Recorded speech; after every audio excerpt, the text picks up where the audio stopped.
इस गांव में सब कुछ शांत लगता है। हरी भरी जमीन, आम के पेड़ और सादगी भरी जिंदगी। लेकिन सुकून के पीछे एक कहानी छुपी होती है और यह है राघव। गांव का एक साधारण इंसान, लेकिन अपने उसूलों में अडिग, जिसे अपने आम के पेड़ से कुछ ज्यादा ही लगाव था।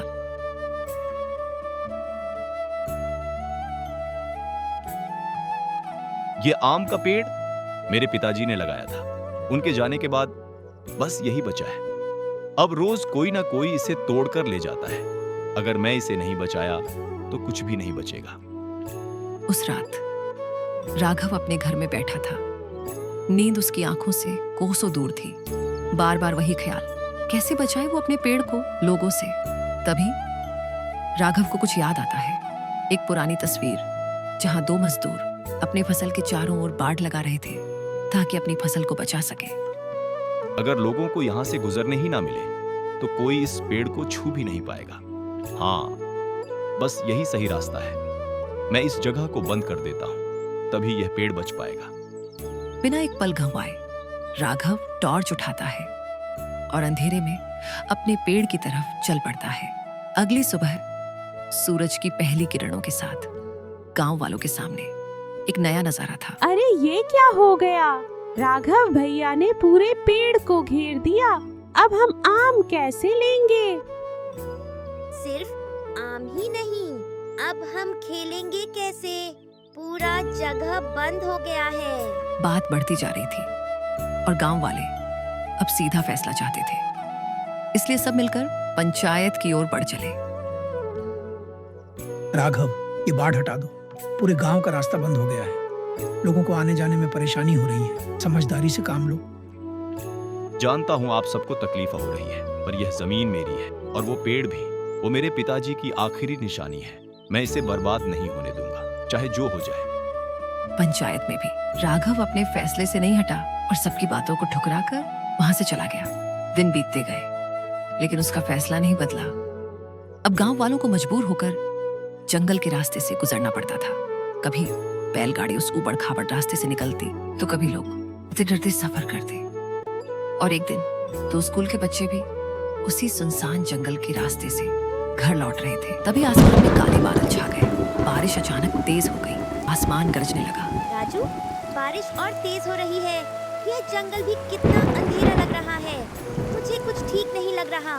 रास्ता भी समझ नहीं आ रहा। हम शायद गलत दिशा में आ गए हैं। चलो जल्दी से बाहर निकलते हैं। भीगते हुए अमन और राजू जल्दी जल्दी आसरा ढूंढने लगे। तभी उन्हें जंगल के बीच एक अजीब सी गुफा दिखाई दी, जिसका दरवाजा किसी डरावने चेहरे जैसा लग रहा था। जैसे ही अमन और राजू गुफा के पास पहुंचे, अचानक उस अजीब से चेहरे की आंखें हल्की सी झपकी। अमन, वो देख, उस गुफा में कुछ हिल रहा है। पागल हो गया है क्या? अंदर मत जाओ। अंदर क्या हो सकता है? मुझे लगता है अंदर कुछ है। बस 1 मिनट देखकर आता हूँ। अमन के रोकने के बावजूद राजू धीरे धीरे गुफा के अंदर चला गया।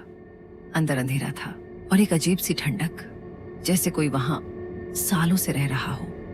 और तभी राजू की नजर पड़ी एक रहस्यमयी लाल पंखों वाले दैत्य पर, जो गहरी नींद में सो रहा था।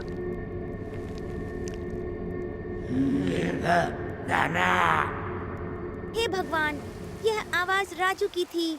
उसके साथ कुछ गलत हो गया है। मैं अकेला कुछ नहीं कर पाऊंगा।